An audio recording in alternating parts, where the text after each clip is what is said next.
Hi guys, well we're at the engine now and I'm just looking at this air filter assembly we've got here because this is really peculiar.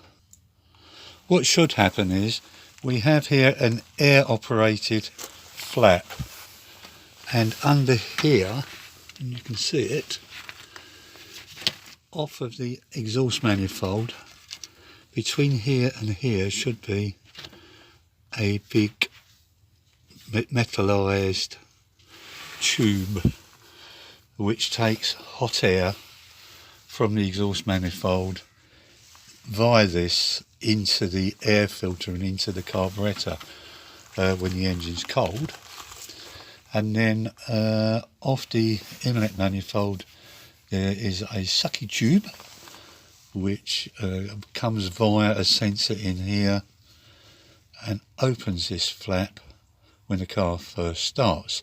When that warms up, it cuts off and allows the flap to close and then allow the air to come in via this piece here, which is where it draws the cold air in, or the atmospheric air in, without being heated. Now, that bit of tube here is missing. This has been placed on here and screwed on with a rough screw there. Comes round, goes down, held on here, and it can't really see it that well, but it's just an end bit there like that, which faces the radiator, which I am assuming brings some warm air from the radiator up to the carburettor. Why have they done it that way? I have no idea. Reading up on it, it does say you can use the original air filter assembly up here with the new Weber when you put it on. So I'm assuming that's what's happened here. Now, try and get here. This little screw here is on the end of a piece of pipe in there, look, that comes off the inlet manifold, which I'm assuming is a vacuum because it has other vacuum tubes coming off of it. I'm placing a bet that that is the sucky point for the system here, so I'm going to try and get some more vacuum hose, connect it up and see if I can get it working. That's what I'm planning to do. Let's see if I can do it. Hi guys again. Well, I'm back in the workshop. My workshop's for carpentry rather than motor mechanics, and I'm not very good at motor mechanics, but the first thing I noticed when I brought this in is this. Can you hear that? That's an air filter inside there that's flopping about all over the place. The idea of an air filter, it does need changing anyway for the sake of that, is so that the air comes from the outside via the air filter itself down into the carburettor here. Now, if that's flopping about like that, that is not sealed on the top, so the air can actually come in and over the top and you get dirty air into your carburettor. Not a brilliant idea. So number one, I would say that's the wrong air filter. Going to have to try and get another one, the right size. Here is the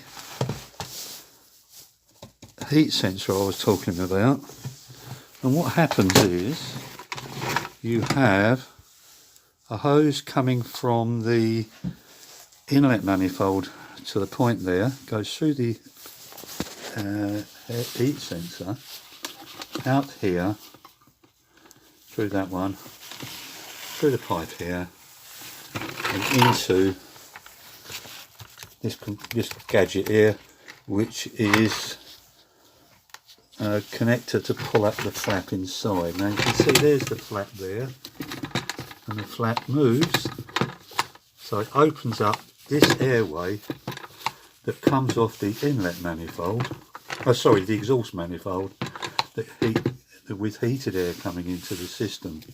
When that's down, then the air comes via this way from the outside, which is the cooler air. Through here, through the air filter, down there. Now, the only thing I can think of why they've set it up the way they did is either this is not working or the heat sensor's not working. So I'm going to test these out if I can. You really need something that can pull some pressure through to test it out. I'm hoping my lungs are going to be good enough, but at 76 it probably ain't, but we'll give it a go. Right. Okay, I fitted a bit of hose on and I'm now going to have a little suck.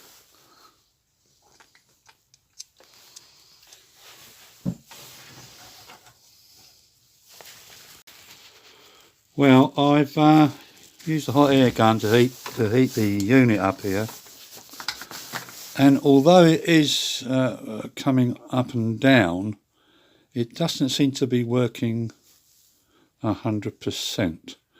Now, I'm not sure A, whether I can get another one of these, or B, whether it's supposed to block it off completely. I'll do a little bit of research and see if I can get one. If I can get one, I'll replace it. If not, I'll see what it performs like on the car. Okay guys, back out at the engine again, and I'm just taking a look at the distributor here. I've replaced the leads, but I didn't actually yet check the distributor cap because I didn't have time. I wish I'd had now. I don't know if you can actually see that, but the contacts on that distributor are really knackered. Half of them don't exist anymore.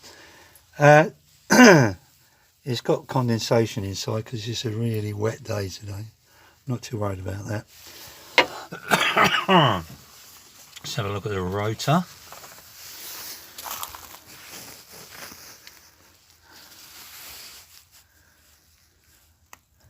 Yeah, the rotor don't look too healthy either. Going to have to replace both of those. Oh, well, have a little job to be jobbed. Hope you enjoyed the video. If you did, give us a thumbs up. And subscribe. Thanks for watching. See you next time. Bye. Bye.